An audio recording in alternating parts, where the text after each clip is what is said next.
bem-vindos ao podcast Direito em Teses, seu canal de aprofundamento em direito previdenciário. Eu sou a professora Fevirte, sou anfitriã e estou aqui na nossa eterna missão de tornar mais fácil o caminho do processo judicial previdenciário. Na nossa série, vemos analisando 4 julgados essenciais para atuar em juízo em matéria previdenciária.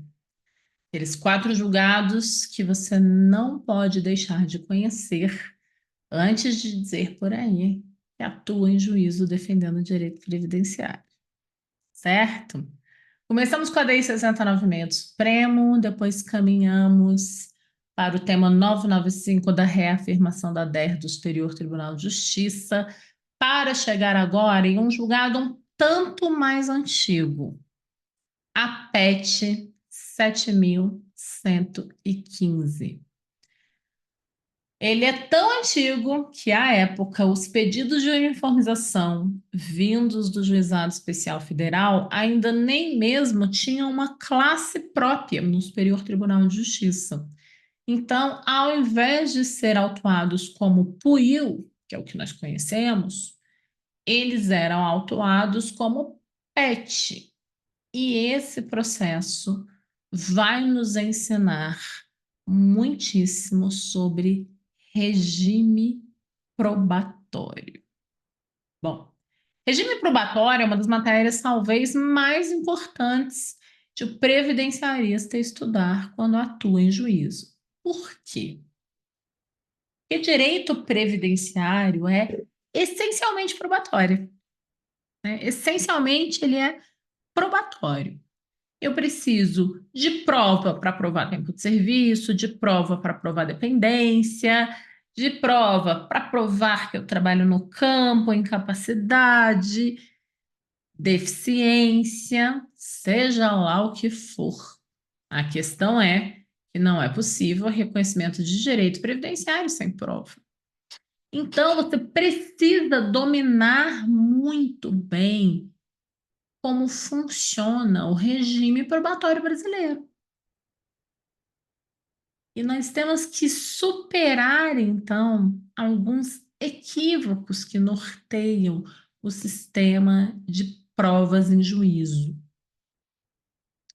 Primeira premissa que nos confunde é quando o legislador já traz ali, no texto da lei, prova referente a determinado direito, passando, para alguns, é claro, a equivocada impressão de que somente aquela prova poderia ser aceita para comprovar aquele direito, já que foi aquela prova que foi enumerada pelo nosso legislador. Bom, isso é um engano, gente, é um equívoco. E eu vou explicar por quê. Primeiro, o nosso regime probatório que o sistema processual brasileiro elegeu não admite o que se chama tarifação de provas. Quer dizer o quê? Não se admite que se coloque tarifa, preço, isto é, que se diga que uma prova vale mais que a outra.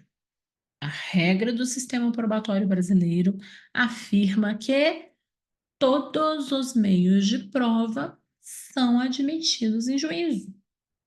E todos, é todos mesmo, né? Então não vai ter, digamos assim, uma hierarquia a ser seguida. E isso foi expressamente reconhecido no Código de Processo Civil, no artigo 369, quando diz que as partes têm direito de empregar, veja bem, todos os meios legais, isto é, então, os meios de prova que são reconhecidos na própria lei, bem como os moralmente legítimos, então, mesmo que não esteja elencado na lei, mas é um meio de prova moralmente legítimo, né? ainda que não especificados neste código. Então, valem as provas da lei, valem as provas do código e valem outros meios de prova que nem no código estão, nem na lei está. Desde que tal prova seja capaz de provar a verdade dos fatos ou influenciar no resultado de julgamento. Então, foi esse o sistema que o Brasil adotou, um sistema bem amplo, né, que permite, então, qualquer meio de prova como válido. Fernanda, se o sistema admite qualquer meio de prova como válido, por que então o legislador se daria ao trabalho de trazer um meio de prova explicitamente disposto na legislação? Bom, a única compreensão possível é de que essa explicitação vem para facilitar, especialmente, a vida do administrador, em alguma medida, a vida do próprio cidadão, né? Então, o cidadão já tem ali um parâmetro de uma prova que ele pode cuidar, cautelar para proteger o direito, mas é só um parâmetro. Podem vir outros meios que não aqueles previstos em lei. Agora, o administrador, como ele é regido pelo princípio da legalidade e ele não tem discricionariedade para fazer as coisas como bem deseja ou como seu convencimento íntimo lhe diz, ao contrário do julgador, o julgador, por exemplo, pode ouvir uma testemunha e sentir verdade naquele depoimento e julgar a partir da sua convicção íntima. Não pode o administrador fazer o mesmo porque ele não tem tal poder. Então, o legislador facilita o caminho do administrador, enumerando provas para aquilo ali que ele está analisando. O administrador, então, tem uma segurança. Ele fala: bom, se ele apresentou tal prova e o legislador diz que essa prova é suficiente para provar isso daqui, eu estou tranquilo. Não é o meu foro íntimo, né, que está acreditando na alegação do administrado. É a própria lei que diz que, uma vez presente tal documento, eu tenho que crer na veracidade dos fatos e reconhecer o direito. Tenho autorização para fazê-lo. Então, o que está disposto na lei ali é para ajudar a vida do administrador. Não é para limitar o poder judicial. Quando o legislador enumera na lei uma prova específica, ele não está reduzindo o alcance de maneira alguma, nem poderia intencionar fazer, ele não está reduzindo o alcance do artigo 369. Ele está apenas trazendo uma diretriz para facilitar em alguma medida a vida do próprio indivíduo e facilitar especialmente o trabalho na via administrativa, considerando o fato de que o administrador não tem esse campo de discricionariedade, né, para examinar com muita largueza as provas, com convicção íntima as provas, ele não tem essa largueza. Então, o legislador vai resolvendo esse caminho para tornar mais fácil esse trabalho do administrador, certo? E como que a gente tem certeza disso, Fernanda? É só ler mesmo o artigo 369 e tudo se resolve? Claro que não, né? A gente primeiro tem que conhecer mesmo a sistemática processual brasileira, entender como é que nasce, né, o direito probatório. E a gente também tem elementos jurisprudenciais das cortes superiores que repetem esse tipo de orientação. Lembra que no nosso episódio 1 nós falamos da ADI 6096 e eu disse que ela era uma ADI que tinha por objetivo analisar diversas inconstitucionalidades possivelmente trazidas pela MP 871, não diz? Mas ali nós estávamos analisando só a questão da decadência. Então, eu vou voltar por um minuto ali na nossa ADI 6096, e lá também se impugnava aquela regra que só surge no ano de 2009 de exigir-se início de prova material para comprovação da dependência econômica e da união estável.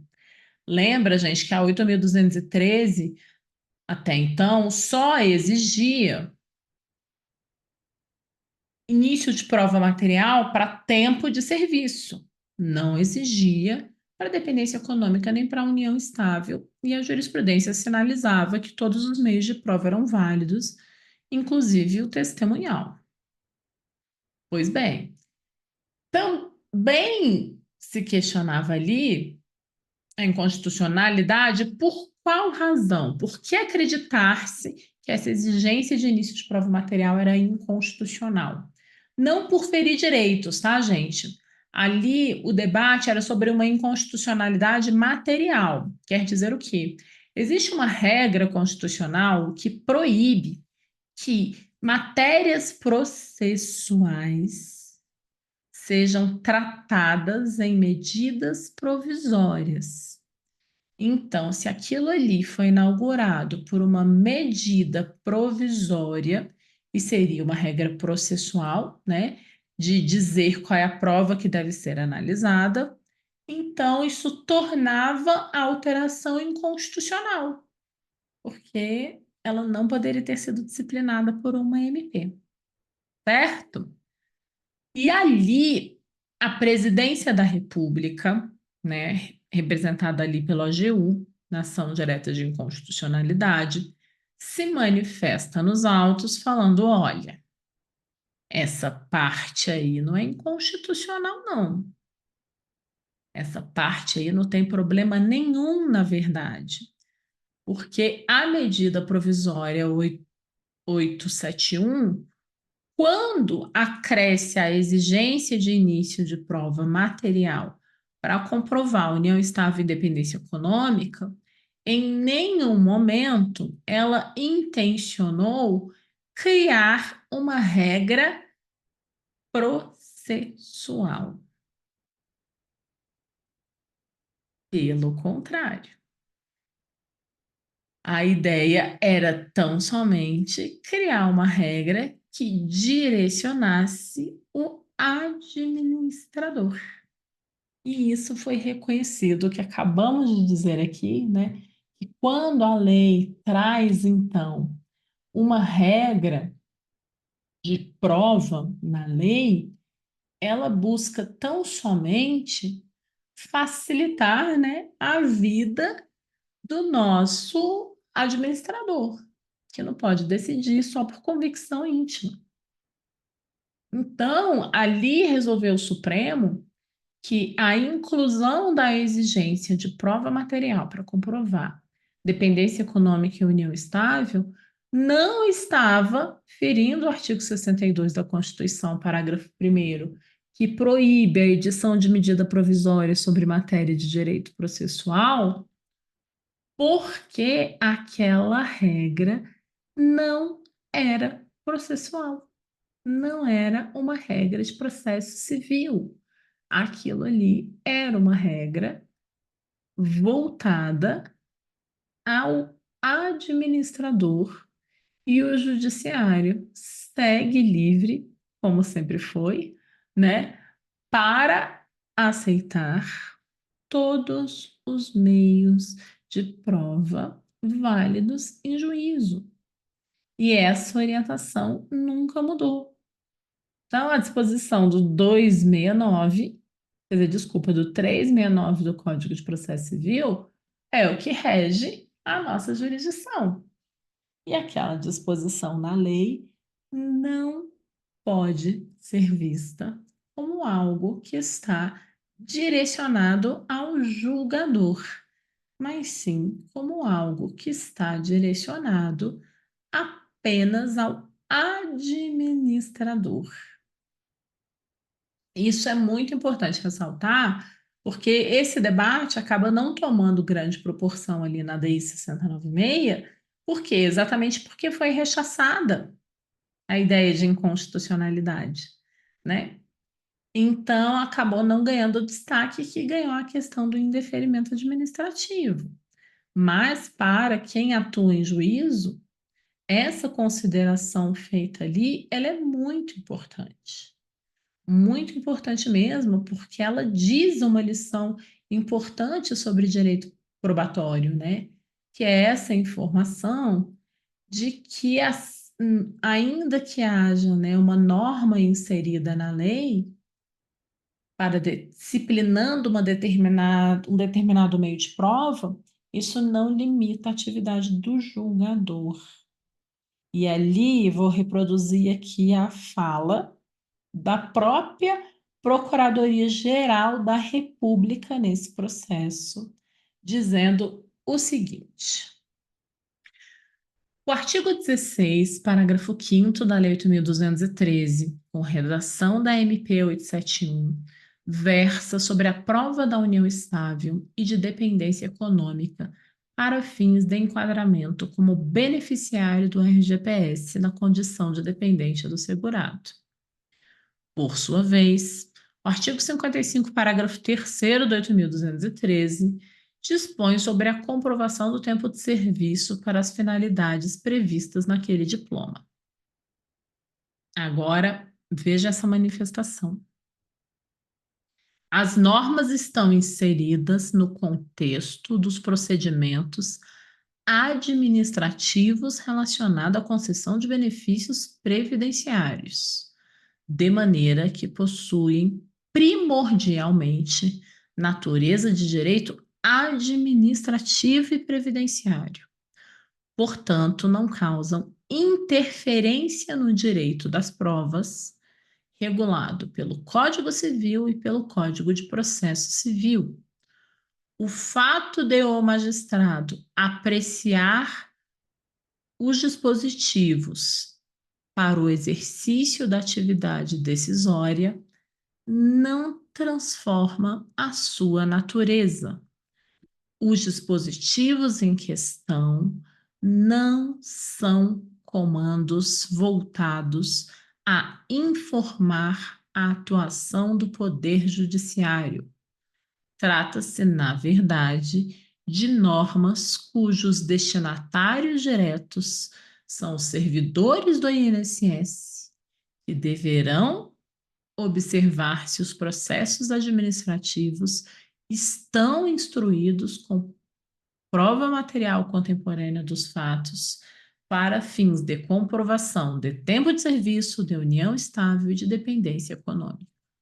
Então, ali fica extremamente clara a ideia de que esta norma não é para o julgador, essa norma é para o administrador. E é aqui que voltamos para o nosso julgado e exame, a PET 7115, o pedido de uniformização 7.115, no qual se discutia questão idêntica. Qual era o ponto ali? O ponto de discussão era extensão da qualidade de segurado. E a gente tem uma expressa disposição no artigo 15, parágrafo 2º, que diz que o reconhecimento da condição de segurado desempregado exige o registro no Ministério da Previdência e do Trabalho. Então, gente, estava muito claro na lei, não é que a lei não está clara, ela está clara em dizer que a situação de desemprego, que permite a extensão da qualidade de segurado, demanda o registro no órgão próprio do Ministério do Trabalho e da Previdência Social. E analisando esse feito, que estava à época sob a relatoria do ministro Napoleão Nunes Maia Filho, ele faz a seguinte consideração. Há muito tempo atrás, hein, gente? Em 2010, Muito antes da DI 6096 praticamente repetia a mesma lição. E o que diz o ministro? Na verdade, essa exigência legal, né? Então, esta prova que foi fixada na lei não se dirige ao juiz, mas às autoridades administrativas previdenciárias, que não podem realmente prorrogar o período de manutenção da qualidade de segurado sem o citado registro. Por sua vez, em âmbito judicial, vige o princípio do livre convencimento motivado do juiz, e não o sistema de tarifação legal de provas, motivo pelo qual esse registro não deve ser tido como o único meio de prova da condição do desempregado, da condição de desempregado do segurado.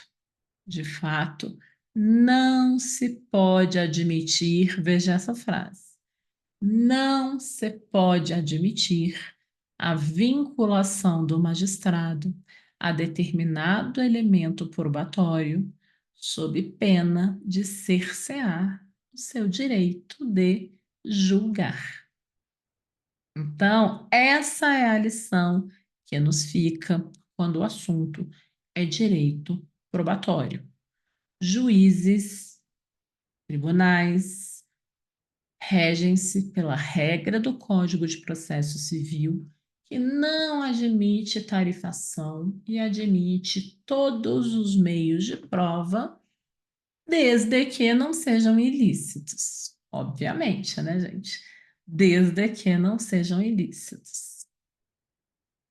E quaisquer meio de provas pré-definidos em lei, claro que tem validade, então, se o segurado tiver aquela prova, tanto assim melhor, que torna o direito mais fácil de ser reconhecido,